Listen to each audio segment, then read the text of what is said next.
Baik, perkenalkan nama saya Syafiq Dawas dengan NIM S11240023.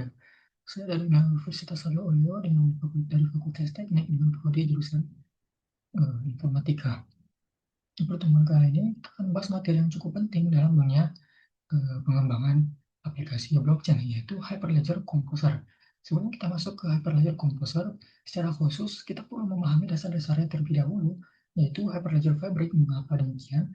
Karena Hyperledger Composer itu sebenarnya adalah sebuah alat atau tool yang dibangun di atas Hyperledger Fabric. Jadi, untuk memahami bagaimana Composer bekerja, kita harus memahami terlebih dahulu komponen-komponen yang ada di dalam Hyperledger Fabric.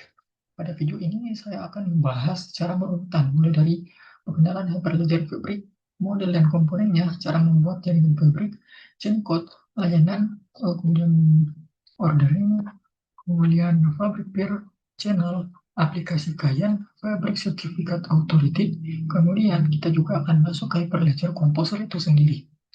Blockchain Business Network, kemudian Tablet Business Network, dan terakhir cara melakukan pengujian atau testing terhadap business network yang telah kita buat. Nah, materi ini cukup banyak, jadi saya sarankan jadi saya langsung mulai saja. Nah, di sini ada objektif kita atau introduction, yang dimana pada bagian pendahuluan ini kita akan membahas apa saja tujuan pembelajaran atau objektif yang ingin dicapai setelah kita menyelesaikan materi ini. Ada 3 tujuan utama yang akan kita capai bersama. Yang pertama, itu kita akan mampu menjelaskan atau mendeskripsikan apa itu Hyperledger Fabric dan apa itu Hyperledger Composer. Kedua istilah ini itu sering muncul bersamaan, namun memiliki peran yang berbeda. Hyperledger Fabric itu adalah komponen atau kerangka kerja blockchain yang bersifat permissioned. Sedangkan Hyperledger Composer itu adalah alat bantu yang memudahkan kita dalam mengembangkan aplikasi di atas Hyperledger Fabric. Setelah menyelesaikan video ini, kita diharapkan dapat menjelaskan perbedaan dan keterkaitan antara keduanya dengan bahasa kita sendiri. Tujuan kedua itu adalah kita akan mampu mengatur atau melakukan setup terhadap development environment menggunakan Hyperledger Composer.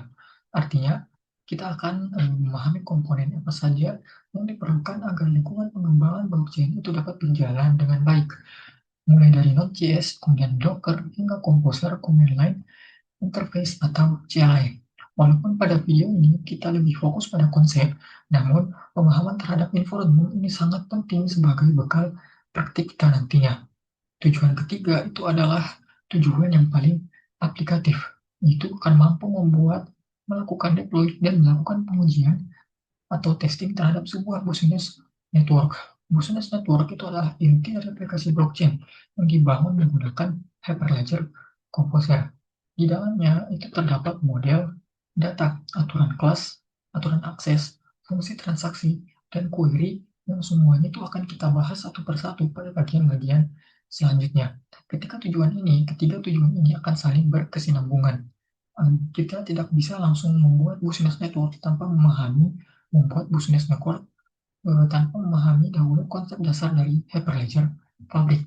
Karena business network yang dibuat dengan Composer pada akhirnya itu akan dijalankan di atas jaringan Fabric. Oleh karena itu, kita mulai dengan memahami apa itu Hyperledger Fabric pada bagian selanjutnya. Oke, kita lanjut ke Hyperledger Fabric.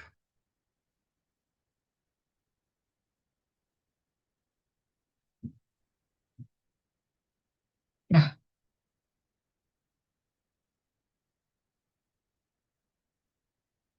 di sini ada Hyperledger Fabric. Mari kita masuk pembahasan tentang Hyperledger Fabric. Nah, dari video ini kita dapat melihat sebuah diagram dengan beberapa icon yang saling terhubung ke satu titik pusat.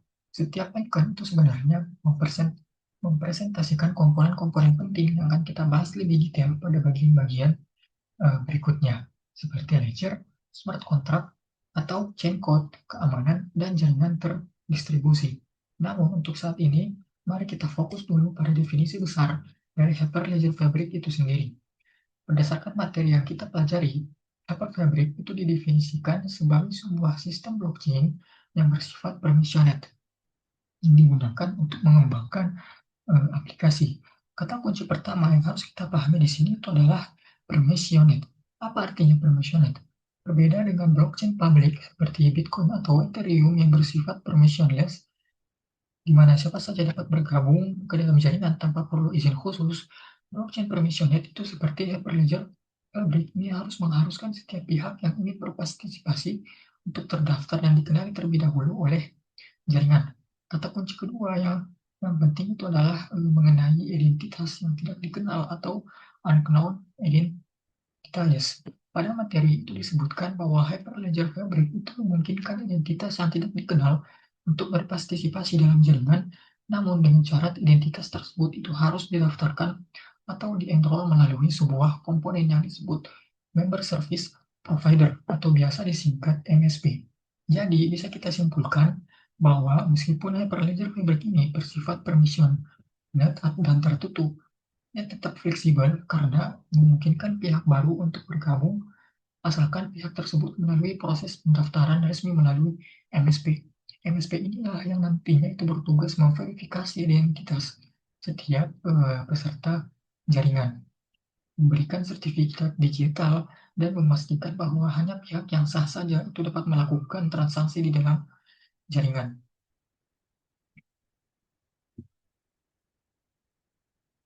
Nah,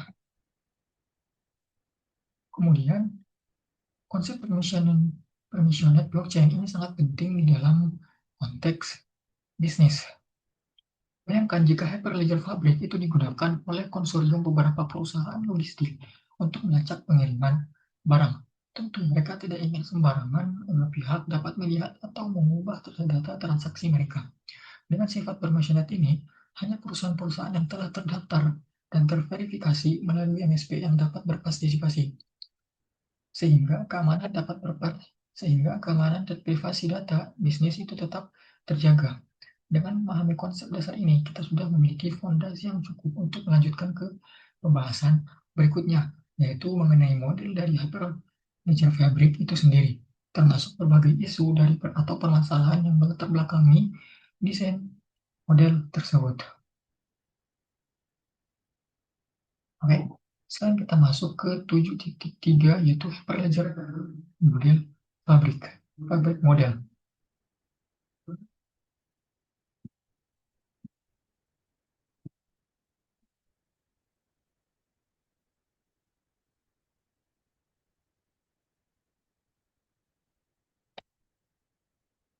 Nah, sebelum kita membahas komponen-komponen yang membangun Hyperledger Fabric, ada baiknya kita memahami dulu terlebih dahulu permasalahan atau isu-isu apa saja yang menjadi latar belakang munculnya model tersebut. Pada slide ini kita dapat melihat 4 kotak yang mengelilingi logo Hyperledger Fabric, yaitu unmanageable, kemudian scalable, privacy, dan versioning. Nah, pertanyaan inti dari slide ini itu adalah bahwa konsep penggunaan channel yang berbeda itu ternyata tidak menimbulkan masalah. Itu tidak menimbulkan masalah yang menjadi tidak dapat dikelola atau unmanageable dan juga tidak dapat berkembang atau unscalable. Nah, mari kita bedah satu persatu. Yang pertama itu adalah uh, unmanageable atau sulit dikelola. Bayangkan jika dalam sebuah jaringan bisnis itu terdapat puluhan bahkan ratusan organisasi yang masing-masing itu membutuhkan privasi data transaksi yang berbeda-beda satu sama lain. Nah, jika setiap kombinasi pasangan organisasi itu harus memiliki channel tersendiri, maka jumlah channel yang harus dikelola itu akan meningkat secara drastis. Hal ini tentu akan menyulitkan administrator jaringan dalam mengelola, memonitor, dan memelihara seluruh channel tersebut. Yang kedua itu adalah unscalable. Unscalable itu tidak dapat diskalakan. Ini berkaitan erat dengan poin yang pertama. Semakin banyak channel yang dibuat, semakin besar pula itu beban yang harus ditangani oleh jaringan, baik dari sisi penyimpangan pemrosesan maupun komunikasi antar node yang pada akhirnya itu pertumbuhan jumlah channel yang tidak terkendali ini akan membuat jaringan menjadi lambat dan sulit untuk tumbuh mengikuti kebutuhan bisnis yang semakin besar. Kemudian yang ketiga itu ada privasi atau privasi. Meskipun channel pada dasarnya itu dibuat untuk menjaga privasi data antar pihak, namun jika tidak dirancang dengan baik, pengelolaan privasi itu melalui banyaknya channel ini justru dapat menjadi beban tersendiri dan berpotensi menimbulkan kebocoran konfigurasi atau kesalahan jika tidak dikelola dengan cermat. Kemudian, eh, yang keempat itu adalah versioning atau pengelolaan versi. Setiap channel pada Hyperledger Fabric itu memiliki konfigurasinya masing-masing, termasuk versi dari chain code yang berjalan di dalamnya. Ketika terdapat banyak channel, maka pengelolaan versi dari setiap konfigurasi dan chain code pada masing-masing channel tersebut itu menjadi tantangan tersendiri, terutama ketika diperlukan update atau pembaruan secara menyeluruh.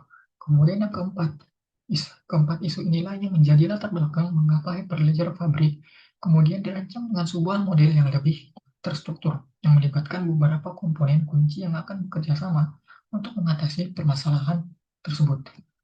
Nah, mari kita lanjutkan pembahasan model tersebut. Nah, di sini sudah ada. Sekarang kita masuk ke pembahasan inti, yaitu Hyperledger Fabric Model. Pada slide ini ditampilkan sebuah pernyataan kunci yang berbunyi Consensus enable the flexibility and scalability need for the enterprise. Yang artinya konsensus itu memungkinkan adanya fleksibilitas dan skalabilitas yang dibutuhkan oleh perusahaan atau enterprise.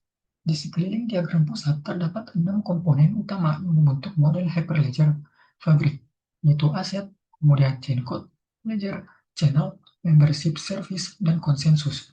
Nah, mari kita bahas satu persatu. Komponen pertama itu adalah aset atau aset. Aset di sini itu merepresentasikan segala sesuatu yang memiliki nilai dan dapat dipertukarkan dalam jaringan bisnis.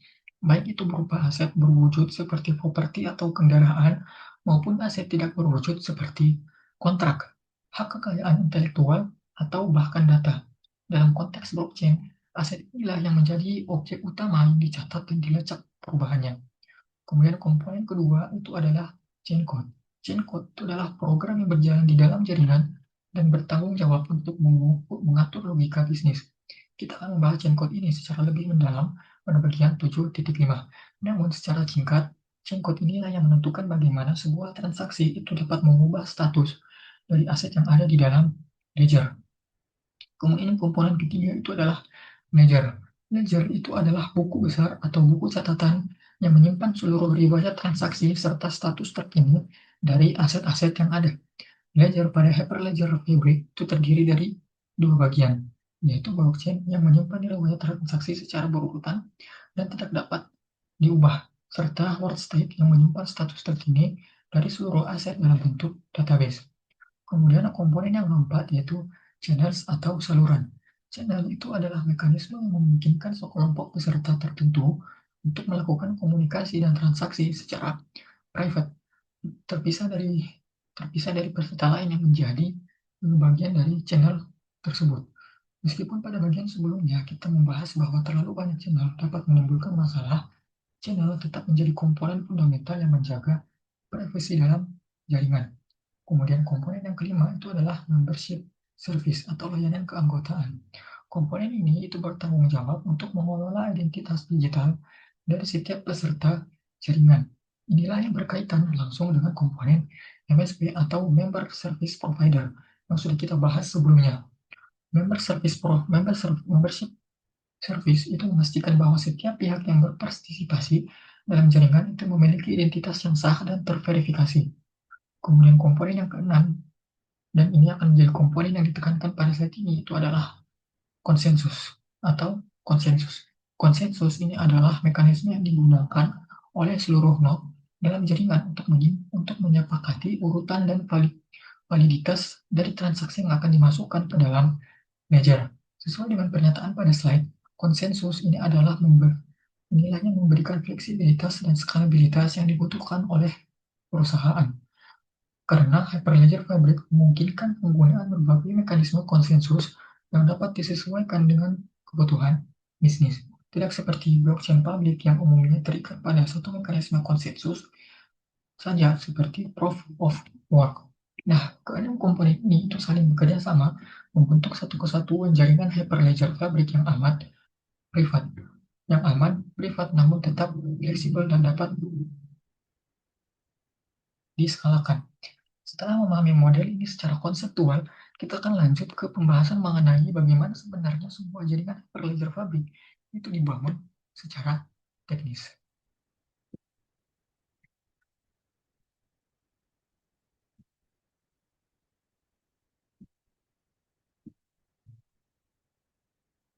Nah, di sini pada bagian ini kita akan membahas tahapan-tahapan dalam membangun atau membuat sebuah jaringan Hyperledger Fabric.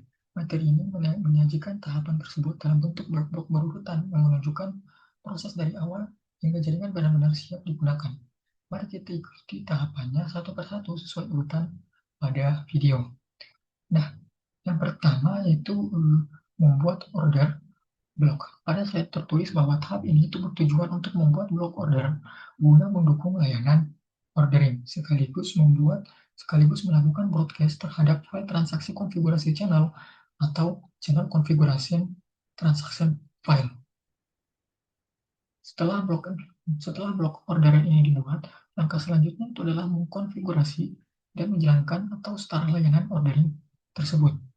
Layanan ordering ini nantinya akan menjadi komponen yang bertugas mengurutkan transaksi sebelum dimasukkan ke dalam blok, yang akan kita bahas lebih lanjut pada bagian 7.6. Kemudian kita masuk ke tahap kedua. Nah, di sini tahap kedua itu adalah mengkonfigurasi peer node. Pada slide itu dijelaskan bahwa peer node itu dikonfigurasi menggunakan sebuah file konfigurasi yang bernama core.yaml. File ini itu wajib berada pada direktori yang telah ditentukan melalui variabel environment bernama fabric cfg path. Perhatikan istilah fabric cfg path ini karena ini adalah variabel environment paling yang menunjukkan lokasi file konfigurasi yang akan dibaca oleh sistem ketika peer ini dijalankan. Setelah konfigurasi ini selesai, langkah selanjutnya itu adalah mengkonfigurasi dan menjalankan peer node tersebut. Nah, kemudian tahapan ketiga itu adalah menginstal Gencode. Pada tahap ini, Gencode itu diinstal pada peer node yang nantinya itu akan digunakan untuk menginisiasi atau menjalankan jaringan. Tanpa Gencode yang terinstal pada peer tersebut tidak akan menjalankan logika bisnis apapun. Sehingga tahapan instalasi Gencode ini itu menjadi sangat krusial sebelum jaringan dapat benar-benar berfungsi. Tahapan keempat, Nah, tahapan keempat itu adalah membuat channel. Channel itu dibuat dengan tujuan untuk melakukan transaksi yang bersifat private dan rahasia atau konfidensial antar pihak tertentu. Seperti yang sudah kita bahas sebelumnya, channel ini itu menjadi mekanisme utama untuk menjaga privasi data dalam jaringan Hyperledger Fabric. Nah, kemudian tahap kelima, yaitu adalah tahap terakhir proses pembuatan jaringan.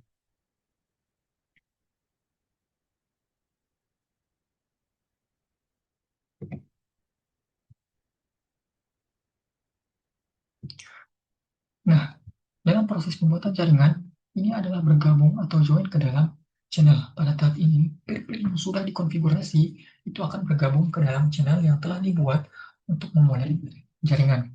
Setelah bergabung, channel ini dapat digunakan untuk menjalankan fungsi-fungsi chain code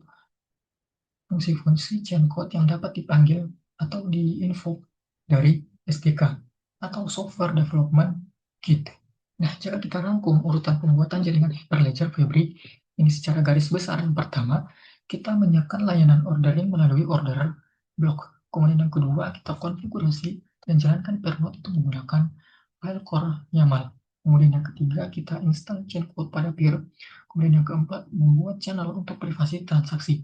Kemudian yang kelima, gabungkan peer ke dalam channel tersebut agar jaringan dapat mulai beroperasi dan chain code itu dapat diinvoke melalui SDK atau Software Development Kit. Memahami urutan ini itu sangat penting, karena setiap tahapan itu saling bergantung satu sama lain. kita tidak bisa menginstal chaincode jika peer belum dikonfigurasi. Kita tidak bisa mencarikan chaincode tersebut jika peer belum bergabung ke dalam channel. Dengan memahami alur ini, kita akan lebih mudah memahami komponen-komponen yang akan kita bahas di bagian-bagian selanjutnya. Kemudian kita masuk ke 7.5 yaitu chaincode.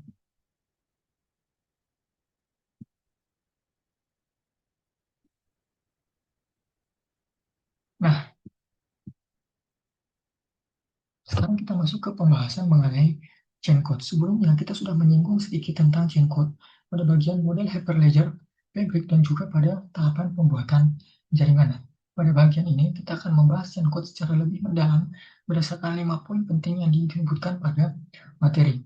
Poin pertama itu adalah chaincode itu adalah sebuah program yang menginisiasi dan mengelola status ledger melalui transaksi. Artinya, chaincode inilah yang menjadi otak dari jaringan blockchain. Setiap kali ada transaksi yang masuk, chaincode yang akan memproses transaksi tersebut. Maka bagaimana status data itu di dalam ledger akan berubah. Kemudian poin kedua, chaincode di dalam sebuah kontainer Docker yang aman atau secure. Penggunaan kontainer Docker ini memberikan beberapa keuntungan. Di antaranya itu adalah isolasi, di mana setiap chaincode berjalan dalam lingkungannya sendiri yang terpisah dari komponen lain. Sehingga jika terjadi masalah pada satu chaincode, tidak akan mengganggu komponen jaringan lainnya. Selain itu, penggunaan Docker juga memudahkan dalam hal probabilitas dan keamanan. Karena chaincode itu dieksekusi dalam lingkungan yang terkontrol dan terisolasi dari sistem operasi utama peer. Kemudian poin ketiga itu adalah chaincode itu menangani logika bisnis yang telah disepakati oleh para anggota jaringan. Ini adalah poin yang sangat penting karena menunjukkan bahwa chaincode itu bukan hanya sekedar kode program biasa, melainkan representasi dari kesepakatan bisnis antar pihak yang terlibat di dalam jaringan. Misalnya, beberapa perusahaan itu menyepakati bahwa sebuah barang baru itu dapat dipindah tangankan setelah pembayaran diverifikasi. Maka logika tersebut itu akan dituliskan dalam dan dijalankan melalui chaincode. Kemudian poin keempat itu chaincode dapat dituliskan menggunakan beberapa bahasa pemrograman. Menggunakan bahasa pemrograman yaitu Go atau Golang, kemudian Java dan Node.js. Ini memberikan fleksibilitas bagi para pengembang untuk menggunakan bahasa pemrograman yang sudah mereka kuasai. Bagi kita yang sudah familiar dengan pengembangan aplikasi menggunakan Node.js, misalnya, kita bisa langsung menerapkan kemampuan tersebut untuk melakukan chaincode tanpa harus belajar bahasa pemrograman baru dari awal. Kemudian poin terakhir, yaitu chaincode itu menginisiasi dan mengelola status ledger melalui transaksi yang dikirimkan oleh aplikasi. Poin ini itu sebenarnya mirip dengan poin pertama. Namun di sini ditekankan bahwa sumber dari transaksi tersebut adalah aplikasi, yaitu klien aplikasi. Klien application yang akan kita bahas lebih lanjut pada bagian 7.9 nanti. Jadi alurnya itu adalah aplikasi klien itu mengirimkan permintaan transaksi. Kemudian chaincode menerima permintaan tersebut.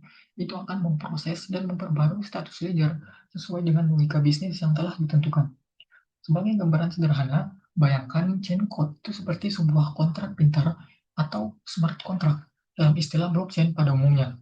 Jika pada Ethereum kita mengenal istilah smart contract yang ditulis dalam bahasa Solidity, maka pada Hyperledger Fabric, fungsi serupa itu dijalankan oleh chaincode yang dapat ditulis dalam Golang, Java, atau Node.js, dan dijalankan dalam kontainer Docker yang terisolasi.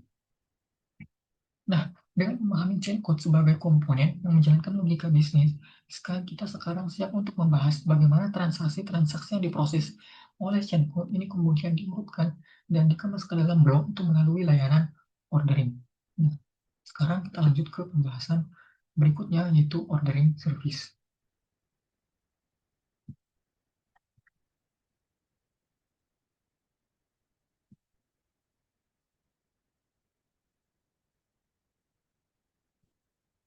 Nah, pada bagian ini kita akan membahas ordering service atau layanan ordering. Pada slide pertama, pada gambaran pertama terdapat sebuah pernyataan penting yang berbunyi layanan ordering mengemas atau package transaksi-transaksi ke dalam blok yang kemudian akan dikirimkan atau didistribusikan kepada peer-peer dalam jaringan. Selain itu, ditekankan pula bahwa komunikasi model layanan ini dilakukan melalui channel. Jika kita perhatikan diagram yang ditampilkan dalam video, Nah, kita dapat melihat sebuah area besar yang diberi label blockchain network. Di dalamnya itu terdapat 4 kotak yang berwarna hijau, huruf O, yang merepresentasikan komponen order. Keempat order ini itu akan saling terhubung satu sama lain membentuk sebuah membentuk sebuah kelompok yang disebut sebagai ordering service.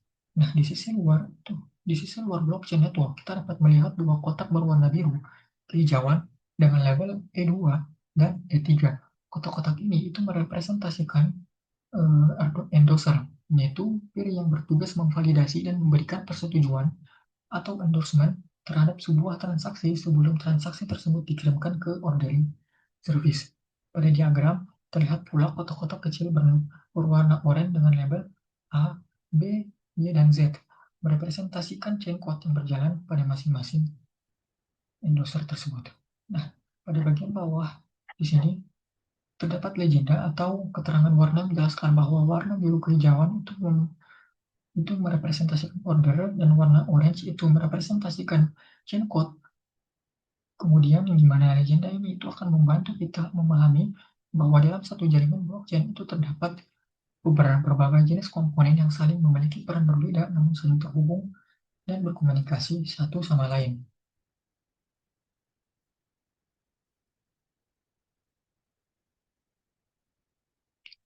Secara sederhana, alur kerja yang dapat kita pahami dari diagram ini itu adalah sebagai berikut.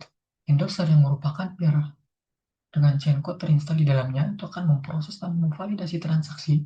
Kemudian, setelah transaksi tersebut divalidasi dan di-endorse, transaksi tersebut itu akan dikirimkan ke kelompok orderer yang ada di dalam blockchain network.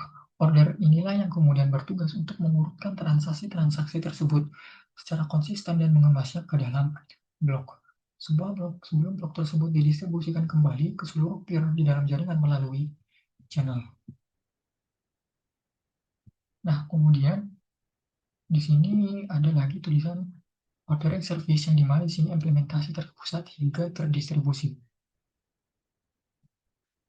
Nah, di sini disebutkan bahwa layanan ordering ini dapat diimplementasikan dengan berbagai cara, mulai dari layanan yang bersifat terpusat atau sentralis, hingga protokol-protokol terdistribusi atau distribut protokol yang ditargetkan untuk berbagai model jaringan dan model kegagalan node atau node fault model yang berbeda-beda. Poin ini menunjukkan bahwa Hyperledger Fabric itu memberikan fleksibilitas yang besar dalam memilih implementasi ordering service. Jika sebuah organisasi itu membutuhkan kontrol yang lebih sederhana dan terpusat, mereka dapat menggunakan implementasi ordering service yang lebih sentralisir. Namun, jika organisasi tersebut membutuhkan ketahanan yang lebih tinggi terhadap kegagalan node atau membutuhkan tingkat desentralisasi yang lebih besar, mereka dapat memilih implementasi ordering service yang berbasis protokol terdistribusi. Seperti misalnya implementasi berbasis RAP yang umum digunakan pada versi-versi Hyperledger Fabric yang lebih baru. Fleksibilitas inilah yang sejalan dengan apa yang sudah kita bahas sebelumnya pada bagian model Hyperledger Fabric, di mana konsensus itu memberikan fleksibilitas dan skalabilitas yang dibutuhkan oleh perusahaan. Ordering service sebagai komponen yang erat kaitannya dengan mekanisme konsensus itu memang dirancang agar dapat disesuaikan dengan kebutuhan spesifik dari setiap jaringan bisnis yang berbeda-beda. Setelah kita memahami bagaimana transaksi ini diurutkan dan dikemas ke dalam blok melalui ordering service, sekarang kita akan beralih untuk membahas salah satu komponen yang paling sering kita sebut dalam pembahasan sebelumnya, yaitu pabrik peer.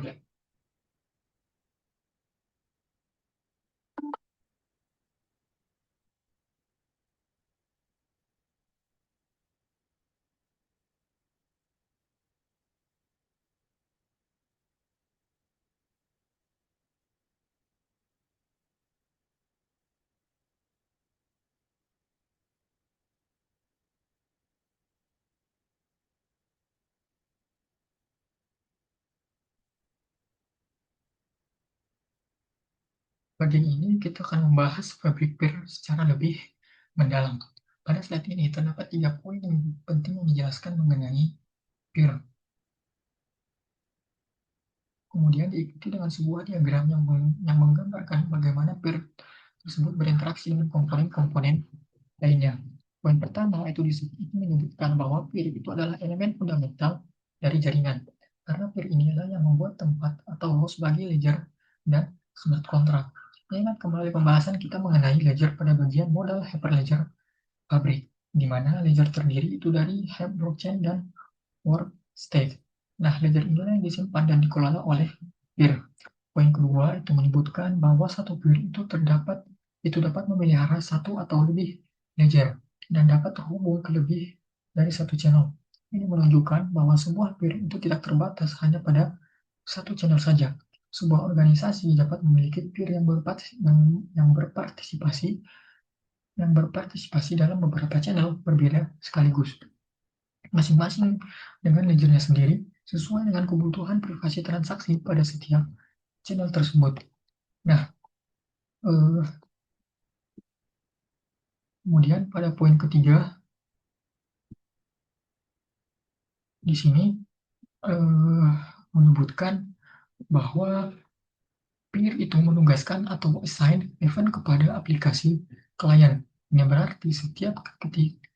berarti ketika terjadi sesuatu pada jaringan, misalnya sebuah transaksi berhasil dicatat ke dalam ledger, peer itu akan mengirimkan notifikasi berupa event kepada aplikasi klien yang sedang mendengarkan atau subscribe terhadap event tersebut.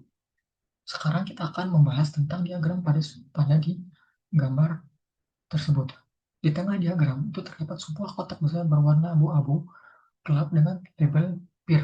Di dalam kotak ini itu terdapat beberapa garis yang menghubungkan dengan komponen-komponen lain. Pertama, peer itu terhubung dengan kotak channel.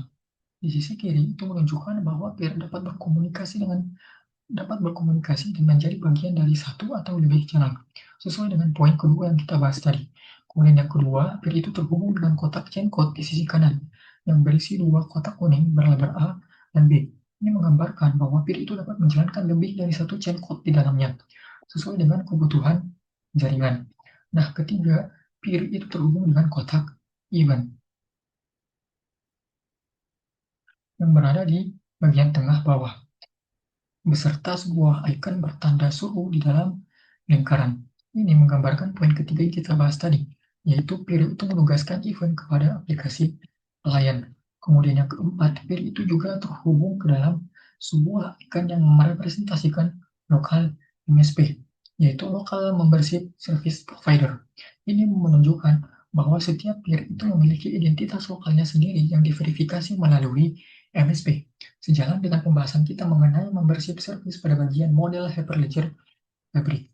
Kemudian yang kelima, ini adalah bagian yang paling bawah dari diagram, yang dimana peer itu terhubung dengan kotak ledger, yang di dalamnya itu terdapat representasi blockchain berupa kotak-kotak bernomor 0, 1, 2, 3 yang merepresentasikan urutan blok, serta word state yang direpresentasikan sebagai icon database. Dari diagram ini, kita bisa melihat dengan jelas bahwa peer itu benar-benar menjadi pusat dari berbagai interaksi dalam jaringan Hyperledger pabrik. Peer itu terhubung dengan channel untuk komunikasi, menjalankan chain code untuk logika bisnis. Mengirimkan event kepada aplikasi itu memiliki identitas melalui lokal MSP dan menyimpan ledger yang terdiri dari blockchain dan word state. Inilah mengapa peer itu disebut sebagai elemen fundamental dari jaringan. Setelah memahami peer secara mendalam, selanjutnya kita akan membahas lebih detail mengenai channel, komponen yang sudah berapa kali kita sebutkan namun belum tentu kita bahas secara khusus.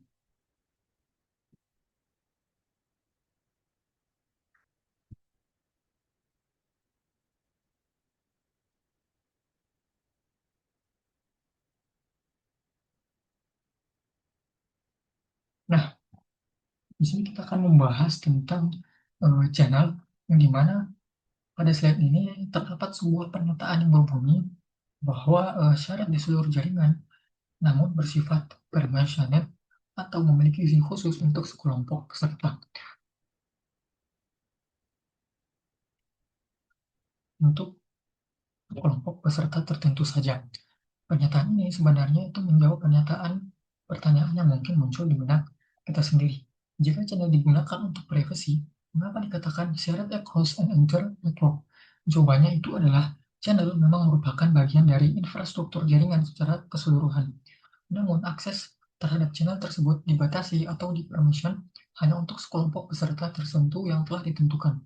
Jadi, channel itu sendiri ada di dalam jaringan, tetapi hanya pihak-pihak tertentu yang dapat melihat dan berpartisipasi di dalamnya. Sekarang, mari kita perhatikan diagram pada slide ini. Di sisi kiri terdapat dua kotak berwarna abu-abu gelap dengan label E0 dan E1. Kotak-kotak ini itu merepresentasikan endorser atau peer, sama seperti yang kita bahas pada bagian ordering service sebelumnya. Dari masing-masing endorser ini terdapat garis atau anak panah yang berwarna merah dan abu-abu itu yang mengarah ke sebuah kotak besar berwarna krim di sisi kanan yang berisi 4 kotak hijau berlabel O yang diberi label ordering service di bagian bawah. Perhatikan bahwa E0 itu memiliki dua anak panah yang mengarah ke ordering service. Satu berwarna merah dan satu lagi berwarna abu-abu. Demikian pula dengan E1. Ini menggambarkan bahwa setiap endorser itu dapat mengirimkan transaksi ke ordering service itu melalui channel yang berbeda-beda, yang direpresentasikan dengan warna anak panah yang berbeda tersebut. Pada bagian bawah slide terdapat sebuah pernyataan tambahan yang sangat penting, yaitu bahwa channel itu akan mengeluarkan atau output pesan yang sama kepada seluruh peer yang terhubung dan mengeluarkan pesan tersebut kepada seluruh peer dalam urutan logis yang sama atau same logical order. Poin ini itu sangat penting untuk dipahami, karena inilah yang menjadi salah satu kunci dari konsistensi data dalam blockchain. Jika sebuah channel itu dapat menghubungkan beberapa peer, maka seluruh peer tersebut itu akan menerima pesan atau transaksi dalam urutan link yang sama persis. Hal ini itu memastikan bahwa setiap peer itu akan memperbarui ledger mereka dengan urutan transaksi yang konsisten, sehingga tidak akan terjadi perbedaan atau ketidaksesuaian antar peer dalam channel yang sama. Sebagai kesimpulan pada bagian ini, kita dapat memahami bahwa eh, channel itu adalah mekanisme yang memungkinkan terjadinya komunikasi private antar sekelompok peserta tertentu di dalam jaringan, dengan menjamin bahwa seluruh peserta dalam channel tersebut itu menerima informasi transaksi dengan urutan yang sama dan konsisten. Hal ini itu eh, hal ini menjadi dasar penting bagi terjaminnya integritas data dalam jaringan Hyperledger Fabric. Setelah memahami channel, sekarang kita akan memahami konteks yang menjadi titik awal dari setiap transaksi, yaitu client application.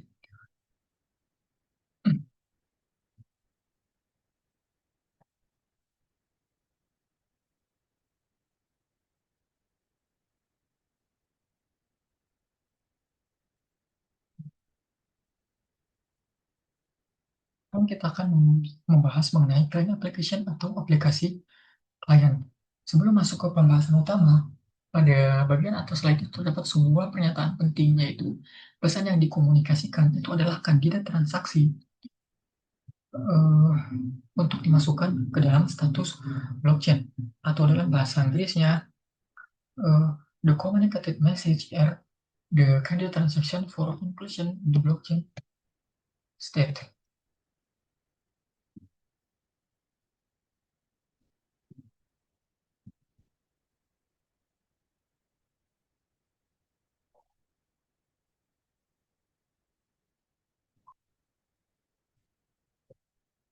Nah, pernyataan ini itu memberikan kita pemahaman bahwa setiap pesan yang dikirim dan diterima dalam jaringan pada dasarnya itu adalah calon transaksi yang masih harus melalui proses validasi, kemudian endorsement, dan ordering sebelum benar-benar menjadi bagian permanen dari status blockchain.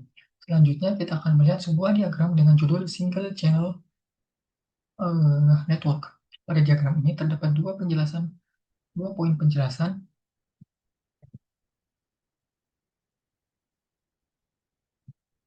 Nah, di sini terdapat dua poin penjelasan, yaitu yang pertama, seluruh peer itu terhubung pada channel sistem yang sama. Dan kedua, itu seluruh peer memelihara ledger yang sama dan memiliki chain code yang sama. Jika kita perhatikan diagram tersebut secara visual, di sisi kiri terdapat sebuah kotak berlabel client application yang terhubung ke dalam sebuah kotak kecil berlabel SDK. SDK di sini itu merupakan singkatan dari Software Development Kit, yaitu perangkat yang digunakan oleh aplikasi klien itu untuk dapat berkomunikasi dengan jaringan Hyperledger Fabric. Dari SDK ini, terdapat anak panah yang mengarah ke dua kotak berlabel E0 dan E1. Ini merupakan endorser atau peer, di mana masing-masing dengan ikon kecil itu berwarna orange yang merepresentasikan chain code. Kemudian, E0 dan E1 ini terhubung ke sebuah kotak besar berisi 4 kotak hijau berlabel O, yang merupakan ordering service. Sama seperti yang kita lihat pada diagram-diagram sebelumnya. Di sisi kanan terdapat dua kotak lagi yang berlabel E2 dan E3, yang juga terhubung ke dalam ordering service melalui anak panah yang mengarah masuk ke dalam ordering service tersebut. Seluruh diagram ini itu berada di dalam sebuah kotak besar, yaitu diberi label Hyperledger Fabric Network. Diagram itu menjelaskan dengan alur transaksi dari awal hingga akhir.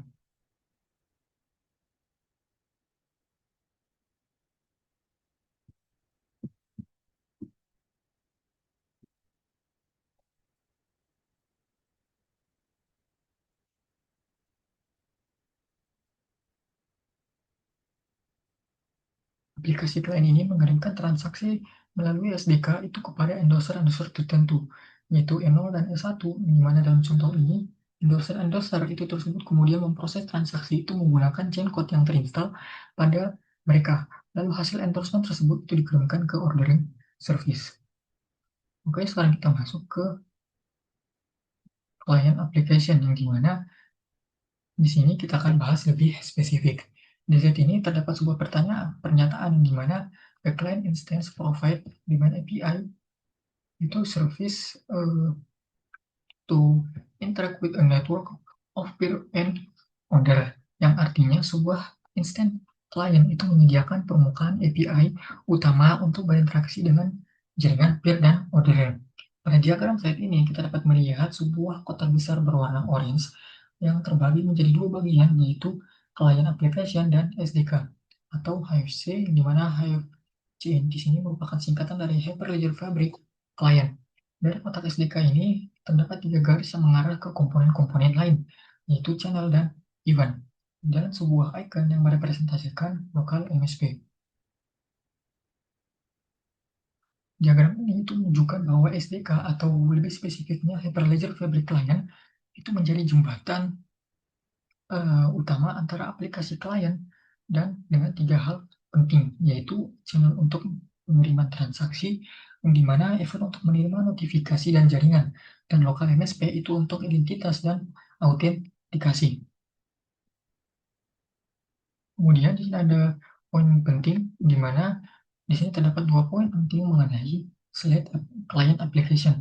Poin pertama itu menyebutkan bahwa client application itu merupakan Fabric SDK untuk terhubung ke peer melalui channel dan menerima event dari mereka.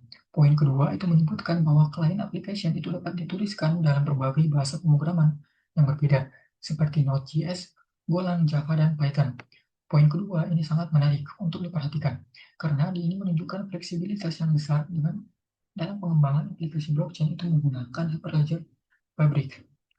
Seorang pengembang itu dapat membangun aplikasi front-end atau back-end itu menggunakan bahasa pemrograman yang sudah familiar baginya, seperti Node.js untuk aplikasi berbasis JavaScript, Go untuk performa tinggi, Java untuk aplikasi enterprise, atau Python untuk kemudahan penulisan dan integrasi data.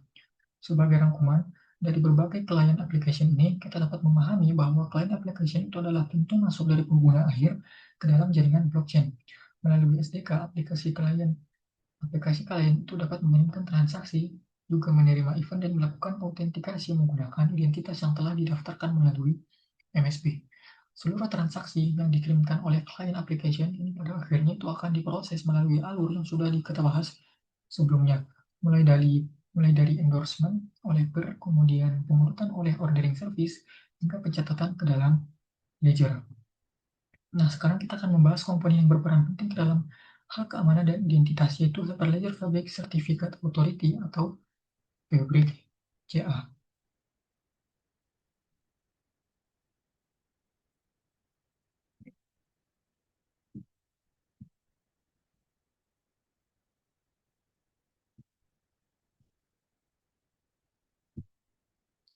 Nah, pada slide ini terdapat dua poin penting yang menjelaskan fungsi dari Fabric CA. Poin pertama menyebutkan bahwa Fabric CA atau Certificate Authority itu digunakan di dalam jaringan Fabric untuk menerbitkan identitas jangka panjang atau long term identifier. Poin kedua itu menyebutkan bahwa Fabric CA itu menyediakan autentikasi jaringan dan keamanan. Jika kita kaitkan dengan pembahasan-pembahasan sebelumnya, kita sudah beberapa kali menyinggung istilah MSP atau Member Service Provider, baik pada bagian model Hyperledger Fabric, Fabric Peer, maupun Client Application. Nah, Fabric CA inilah yang menjadi komponen di balik MSP tersebut. Fabric CA itu adalah otoritas yang bertugas menerbitkan sertifikat digital yang menjadi identitas resmi bagi setiap entitas dalam jaringan, baik itu organisasi, peer, orderer, maupun pengguna aplikasi klien. Sekarang mari kita perhatikan diagram pada slide ini. Di bagian atas itu terdapat sebuah kotak biru bertuliskan Fabric CA. Di bawahnya terdapat sebuah kotak besar yang berisi dua elemen, yaitu sebuah tanda centang di dalam kotak putih dan sebuah icon gombok itu berwarna biru tua. Tanda centang ini itu merepresentasikan proses verifikasi atau persetujuan, sementara icon gombok itu merepresentasikan keamanan dan enkripsi. Pada bagian bawah diagram itu terdapat sebuah icon bangunan yang berwarna ungu yang merepresentasikan Root Certificate Authority atau otoritas sertifikat akar. Root CA inilah yang menjadi sumber kepercayaan tertinggi dalam hierarki sertifikat pada jaringan. Dari Fabric CA terdapat garis-garis yang menghubungkan dengan tiga komponen penyimpanan, yaitu DB yang direpresentasikan dengan ikon silinder database, kemudian LDAP dan HSM. DB di sini itu merupakan singkatan dari database yang digunakan untuk menyimpan data identitas dan sertifikat. LDAP itu merupakan singkatan dari Language Directory Access Protocol, yaitu sebuah protokol yang umum digunakan dalam sistem manajemen identitas pada organisasi-organisasi yang besar, yang memungkinkan untuk Fabric CA untuk terintegrasi dengan sistem directory pengguna yang sudah ada sebelumnya di sebuah perusahaan. Sementara HSM itu merupakan singkatan dari Hardware Security Module, yaitu perangkat keras yang khusus yang digunakan untuk menyimpan dan mengelola kunci kriptografi secara aman.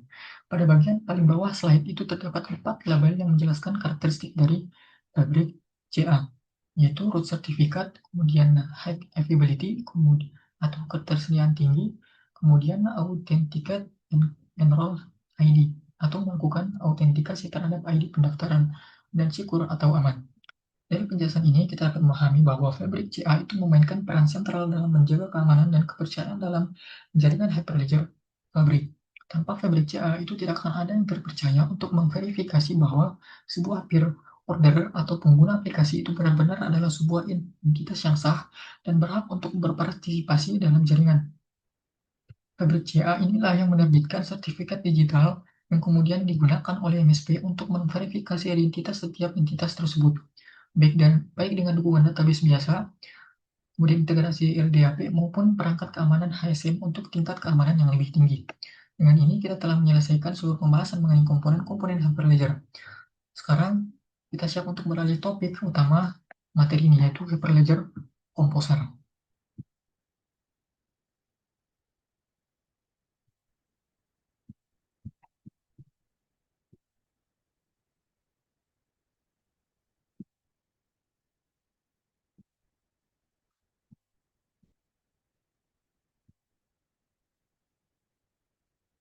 Nah, pada slide ini terdapat sebuah definisi penting yang menjadi sebuah inti dari pembahasan kita, yakni Hyperledger Composer itu adalah sebuah development tool atau alat pengembangan yang digunakan untuk mengembangkan use case atau kasus penggunaan dan melakukan deploy aplikasi blockchain dengan mudah. Kata kunci yang sangat asing di sini itu adalah dengan mudah atau easily. Jika kita melihat kembali seluruh pembahasan kita mengenai Hyperledger Fabric, mulai dari konfigurasi order, Pernode dengan file core, YAML, kemudian ini instalasi chain code, pembuatan channel hingga manajemen identitas melalui Fabric CA, kita dapat membayangkan bahwa proses tersebut cukup kompleks dan membutuhkan pemahaman teknis yang mendalam. Disinilah Hyperledger Composer itu hadir sebagai jembatan, yaitu sebuah alat yang menyederhanakan seluruh proses tersebut sehingga pengembang itu dapat lebih fokus pada logika bisnis dan model datanya, tanpa harus terlalu pusing dengan detail konfigurasi infrastruktur Hyperledger Fabric. Nah, jika kita bahas karakteristik utama Hyperledger Composer yang ditampilkan di sekeliling diagram slide ini. itu simple model. Data integration, pluggable blockchain protocol, dan reusability. Karakteristik pertama itu adalah simple model atau model yang sederhana. Hyperledger Composer itu menyediakan sebuah bahasa pemodelan tersendiri yang disebut Composer Modeling Language, yang memungkinkan pengembang untuk mendefinisikan aset, kemudian partisipan, dan transaksi dengan cara yang sederhana dan mudah dibaca, tanpa harus menuliskan kode cerkot yang kompleks secara langsung. Kemudian karakteristik kedua itu adalah data integration atau integrasi data. Hyperledger Composer itu dirancang agar dapat terintegrasi dengan sistem data yang sudah ada sebelumnya pada sebuah organisasi. Ini sangat penting dalam konteks bisnis nyata, di mana sebuah perusahaan biasanya itu memiliki sebuah sistem informasi atau database yang berjalan. Dan blockchain yang baru dibangun perlu dapat berkomunikasi dengan sistem-sistem tersebut. Karakteristik ketiga itu adalah pluggable blockchain protokol atau protokol blockchain yang dapat dipasang. Meskipun pada materi ini kita fokus pada Hyperledger Fabric, karakteristik ini menunjukkan bahwa secara konsep, Hyperledger Composer itu dirancang dengan arsitektur yang fleksibel, di mana protokol blockchain yang menjadi mesin di belakangnya itu dapat diganti atau disesuaikan, layaknya komponen yang dapat dipasang dan dilepas. Karakteristik keempat itu adalah reusability atau kemampuan digunakan ulang. Model, skrip, dan komponen lain yang telah dibuat menggunakan Hyperledger Composer itu dapat digunakan kembali pada proyek-proyek lain yang dapat dikembangkan atau lebih lanjut, sehingga menghemat waktu dan usaha pengembangan untuk kasus-kasus penggunaan yang serupa di masa depan. Nah, setelah kita dengan keempat karakteristik ini, kita dapat menyimpulkan bahwa Hyperledger Composer itu adalah sebuah toolkit yang dirancang.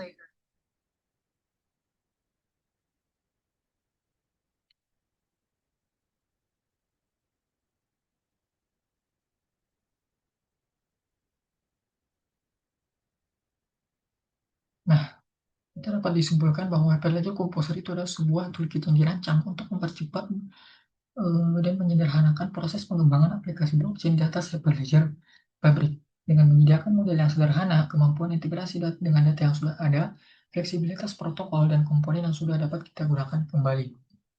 Kemudian sekarang kita akan membahas salah satu konsep paling penting yang menjadi hasil akhir dari penggunaan Composer, yaitu Blockchain Business Network.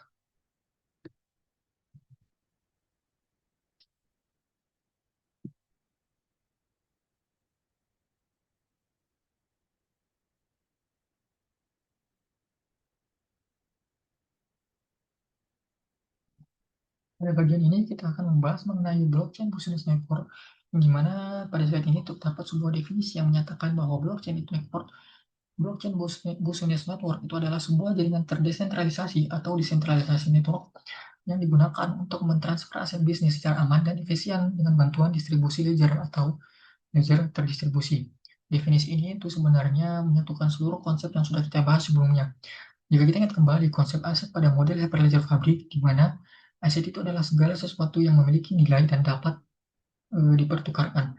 Nah, blockchain business network inilah yang menjadi wadah atau lingkungan di mana aset-aset tersebut itu dapat dipindahtangankan atau ditransfer antar pihak secara efisien, secara aman, dan juga tercatat di dalam ledger yang terdistribusi ke seluruh peer di dalam jaringan. Selanjutnya, pada slide ini disebutkan bahwa jaringan ini dideploy melalui beberapa tahapan atau langkah. Pada diagram ini kita dapat melihat 5 lingkaran berwarna yang mengelilingi sebuah lingkaran berwarna hijau toska yang berisi ikon kubus-kubus yang merepresentasikan bisnis network itu sendiri. Kelima lingkaran tersebut itu adalah model, akses kontrol, deploy, test, dan integrate. Mari kita bahas masing-masing tahapan ini. Tahapan pertama yaitu adalah model. Pada tahapan ini, pengembang itu mendefinisikan model dari business network, yaitu mendefinisikan apa saja aset, partisipan, dan transaksi yang akan ada di dalam jaringan tersebut.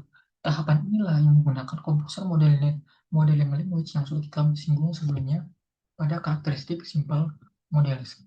Tahapan kedua yaitu akses kontrol, di mana pada tahapan ini pengembang mendefinisikan aturan-aturan mengenai siapa yang dapat melakukan apa terhadap aset dan transaksi pada dalam jaringan. Misalnya, partisipan tertentu mungkin hanya boleh membaca data, sementara partisipan lain itu memiliki hak untuk membuat dan atau mengubah transaksi tertentu. Kemudian yang tahapan ketiga itu adalah deploy. Pada tahapan ini, business network yang telah didefinisikan modelnya itu beserta aturan aksesnya akan dideploy atau diterapkan ke dalam jaringan Hyperledger komposer baiknya itu di lingkungan lokal maupun di lingkungan cloud.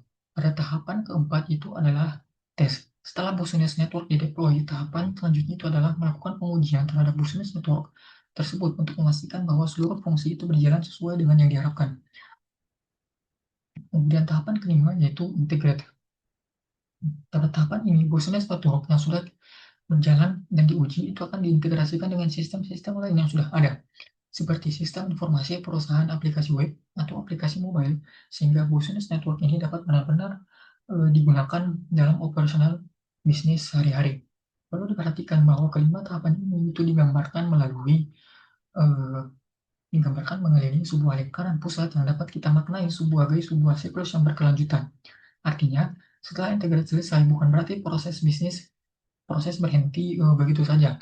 Seiring berjalannya waktu, kebutuhan bisnis itu dapat berubah, sehingga model mungkin perlu diperbarui, aturan akses mungkin perlu dipersesuaikan, dan bisnis network itu perlu dideploy ulang, diuji kembali, dan diintegrasikan kembali. Inilah yang menjadikan pengembangan bisnis network itu sebagai sebuah proses yang interaktif dan berkelanjutan. Oke, mungkin itu saja yang bisa saya sampaikan pada materi kali ini. Lebih dan kurangnya mohon dimaafkan. Wassalamualaikum warahmatullahi wabarakatuh.